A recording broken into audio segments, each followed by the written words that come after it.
Hi friends, have you ever wondered how the world of money really works? How money flows from the government to businesses and then to your pocket and then vice versa. Whether you want to manage your finances better, start investing your hard-earned money, or start your own business, or work towards an entrepreneurial career, it all boils down to understanding how the economy and how money works all around us. So today we are starting a new series called From A to Z. Z as in the word play for Z. See what I did there? And this will be the first video of many in which we'll break down everything you will need to know about money, investing, and everything in between. It doesn't matter whether you are completely new to this or you are a seasoned veteran. I will share with you everything that I've learned and known as a former senior commercial analyst in a local publicly listed company where I have worked on financial models, mergers and acquisitions, venture capital investments, and digital financial services, plus my personal investing and content research experience for the past 5 years or so, which has all catapulted my net worth from a measly 4 figures to now well over 6 figures at the age of 28 years old. But I'm not going to promise you that you will be a straight up millionaire right after you watch this series, because 50% of the battle is won from knowledge, while the remaining 50% will be up to you whether you want to take action or not. But what I can promise you is that I will dive very deep into the subject with no restrictions so that you can learn a lot of brand new things that you can apply to your personal finance and also your investing journey. And don't worry, this series will be entirely free on YouTube. I won't upsell you to any online courses or classes because I have none of those. So if at any point in the series you want to support this channel, a simple like and subscribe will be more than enough. And please also feel free to check out my affiliate links down at the description box below, and I'll be more than thankful for that. So here's why economics is so crucial. According to a recent 2022 study on Malaysians, almost half of Malaysians believe their EPF savings are enough to meet their retirement needs, when this is very far from the truth. Also, almost 84% of Malaysians surveyed had expenses higher than their salary, and this is in line with a survey by Ringgit Plus, where more than half of Malaysians spend exactly or more than what they earn, essentially living paycheck to paycheck. So while a lot of this economics jargon may seem a bit scary to a beginner, trust me, within just a few days of listening and really understanding the concepts, you will realize them surface around you almost everywhere, because whether we realize it or not, we are already in the game, so we might as well learn and play to our advantage. But before we even talk about getting thousands of dollars or investing or starting a big business, you will first need to understand that money is a universal tool that we use to essentially trade to buy things, and it makes the process of purchasing easy because everyone widely agrees on its value. I mean, simple stuff, we all know that, right? But to take it one level deeper, we'll need to talk about the time value of money, which generally means that a sum of money today is worth more than the same sum of money in the future. And you may be wondering, why time? Well, that's because everyone, you and I, we have the same 24 hours to do everything every day. So money is always closely tied to time. And understanding this is a massive game changer in the world of finance. Imagine this, you have 100 ringgit today and you could either spend it or save it for a year. For example, you can invest or buy a new car for yourself, or something for your home, or just generally improve your lifestyle like going to gym and whatnot.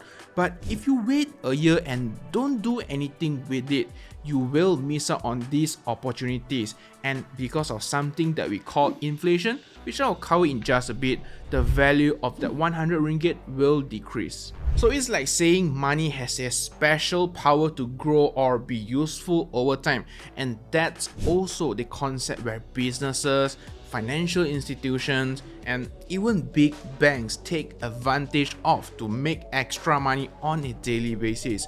More about this in the later series, so stay tuned to that. As for now, all you need to know is that today's money is always more valuable than tomorrow's money, which is precisely why we often prefer to spend money now rather than later. Keep this in mind or write it somewhere in your note, because this is a very important concept in your financial journey. Now that brings us to one of the most important parts of this video: inflation. And when we mention inflation, we are usually referring to the inflation of the Consumer Price Index, or short for CPI, which is basically a set of numbers tracking the prices of consumer goods and services like cars, food, electronics, restaurants, etc. But to make your life easier, let's just call it inflation for the most part. That will do for now. And I'm sure you have heard of phrases like, why is everything getting more and more expensive, but my salary never go up one? Well, today I'm going to give you the answer and explain it all. Technically, I said technically, our salary almost always goes up because of the annual increment that most companies will give. Correct me if I'm wrong. But there's also a silent thief in the background raising the prices of everything around us, and that is quietly eating at that increment, and it makes us feel like the increment that we get is almost non-existent, and that, my friends, is inflation. But that being said, inflation is not always bad. It is actually a sign of a healthy economy if it increases just the right amount, usually by about 2% per year. If it exceeds too much from that, then that's a bad sign, as it means a country's currency is losing too much of its buying power. Take our favorite iPhone for example. In 2019, iPhone 11 starts at 3399, but today as we speak, iPhone 15 starts at 4399. That's a 1,000 ringgit difference in 4 years' time. Of course, our Malaysian ringgit currency has depreciated quite a bit against the US dollar in this period of time, but in general, prices of raw materials to make the phone have increased by 16%, comparing the iPhone 15 to its predecessor, the iPhone 14, globally as well, and hence why your 3,600 a few years ago is worth way less than what it is today. So here you may have questions like, why is inflation good? Why only a 2% increase, and anything more than that will make the economy bad? Well, firstly, with a healthy dose of inflation, it encourages spending, shopping, and also investing. When people expect prices to go up, they are more likely to spend or invest it right now rather than hoard the cash in their savings account or just, under their bed. And this spending behavior stimulates economic activity, creating a lively market or pasar where products and services are exchanged within the local and also global economy. And can you just imagine a world without people spending money? No shopping, no jalan-jalan, no makan or dinner with your friends. Businesses will go bankrupt. Plus, governments will have little to no tax revenue, and in layman's terms, their income disappears. And so they won't have funds to improve public infrastructures like the public transport, your MRT and LRT, public education, roads, highways, hospitals, police stations, fire stations, and so many more. Sound familiar? Yep, just like COVID lockdown times, where people like you and I, we couldn't go out of the house and do the things we like, and we barely even spend any money, right? Except for online shopping, but anyways. As a result, the global economy, not just Malaysia's, went down the drain, and businesses went bankrupt left and right, especially the travel and the F&B industry. And on top of that, inflation helps people who have borrowed money, whether it is via credit card, car loan, house loan, etc. As I've mentioned earlier, inflation decreases the real value of money over time, and that is precisely why credit cards and buy now pay later services like Atomi, they offer 0% interest installments for purchases like iPhones and whatnot. And this motivates people to borrow and spend because they see the purchase as quote-unquote cheaper when breaking down large sums into smaller chunks, and that precise perception makes them feel and think that it is now much more affordable to pay say 600 ringgit over the course of 6 months as opposed to the one shot upfront the full amount of 3,600 ringgit. So now you know that, so let's talk about the downside of inflation when it gets too high, generally over 2% per annum. And I like to imagine inflation like a spice or a salt that adds flavor to a delicious tender steak. When you put too much salt or MSG, it's going to be way too salty and ultimately ruin the taste. But if you miss out the salt, it's going to taste bland like nothing, right? So that's where we need to find the right balance. Then only the steak would taste perfect. Perfectly balanced, as all things should be.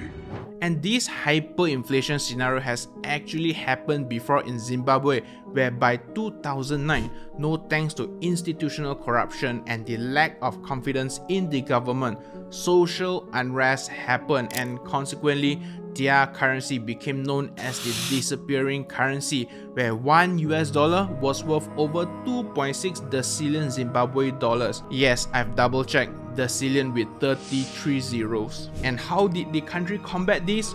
Well, they attempted to print new money, the $100 trillion Zimbabwe dollar, and instead of fixing anything, it made things worse to the point where even until recently, their local currency has lost about 70% of its value within 6 months, and their year-over-year inflation as of June 2023 stood at 175.8%.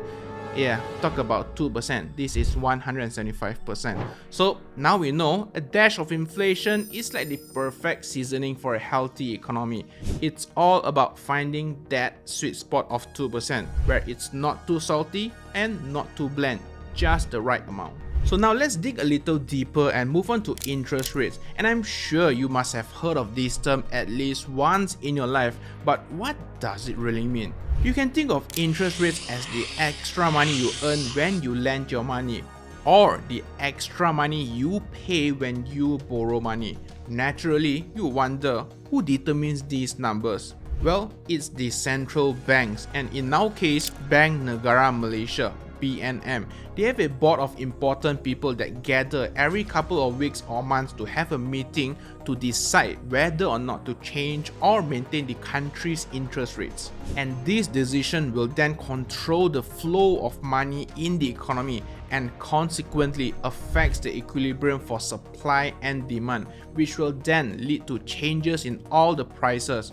Don't worry, I'll cover this in just a bit. And just like when you put money into your savings account or invest it, you may get extra money, and that is what we call it interest income on top of what you started with, right? And that is precisely the case with the money you put in your bank account. And technically, imagine this, you are actually lending your money to the bank, right? And depending on the bank, rates will differ, but in most cases, it's most likely they will pay you less than 1% on an annualized basis. So essentially, it's like a reward for saving. But on the flip side, when you borrow money, you usually have to pay back more than what you borrowed, right? And that extra amount on top of the principal is what we call interest. So in a nutshell, interest rates can help your money grow when you lend your money, or cost you more when you borrow, and inflation slowly makes your money worth less in terms of what it can buy. And if today you can walk away from this video with just these two takeaways, then you are more than golden already. So now let's talk about supply and demand, one of the most important, if not the most important concept in economics. Supply refers to the quantity or amount of a product or service that is offered, while demand represents the quantity that us consumers are willing to pay for it. For example, imagine your favorite Ramly burger stand run by an uncle. The ingredients, the buttered buns, patties, sauces, that's the supply. And now the uncle that runs the store also needs to decide how many burgers to cook based on the cost of the ingredients and the time it takes to cook, and well, also the need to make a profit, right? And all these elements combined will usually end up with a price. Essentially, price equals to cost plus profit. And on the other hand, we have demand. Imagine this, suddenly everyone on the street craves for Ramly burgers. The demand will skyrocket, right? people will be more than willing to pay more for Uncle's delicious burgers because they really want to eat them. And now here's where the magic happens. When supply and demand begin moving through their path, they actually meet at a special place called an equilibrium, and I would call this the sweet spot where the number of Uncle's burgers matches the number of people that want to buy them, where it is not too cheap and at the same time not too expensive as well. Everything is just ngam ho, and so everyone is happy with the product. But wait, there's a twist. Let's say that everyone on the street continues to crave for Uncle's burgers, but Uncle cannot keep up with all the demand. So to take advantage of this situation, he will then need to increase the prices, right? And that's totally fair for him. And this, ladies and gentlemen, is the simple law of supply and demand in action. But then again, if suddenly everyone is health conscious and stops buying Uncle's burgers, then the demand for the Ramly burgers will drop dramatically, right? So as a result, Uncle will have to adjust his prices to go back down again, so that it is now more attractive for more people to come back and start buying his burgers again. And there you have it. Just remember this: price is a function of supply and demand in all economies. In a demand-driven scenario, when demand is down and supply remains the same, prices go down. But when demand goes up but supply remains the same, prices go up. And vice versa, in a supply-driven scenario, when supply goes down and demand remains the same, prices will go up, linking us all the way back to the effects of inflation. And when supply goes up, demand remains the same, prices go down. And these same interactions determine prices all over the world, from food, handbags, cars to houses, as well as all investment assets. When there's demand, there will always be supply for it. So that pretty much covers everything for today's episode. Remember, money is more valuable now than later, and in a normal economy, there will always be inflation in prices. As long as it's just by a little, it's a good thing. And lending earns interest, whereas borrowing costs you interest. And finally, supply and demand determines the prices we see everywhere today. And these concepts are super important for your financial understanding. Just remember, knowledge is key, but taking action is even more crucial in your financial journey. Alright, let me know what you think of this series. I'm always open to your feedback on how I can make this series even more inclusive for people from various stages of life. So do comment down below. Your opinion matters to me and also my team. Thank you so much for watching, and as usual, I will see you in the next one.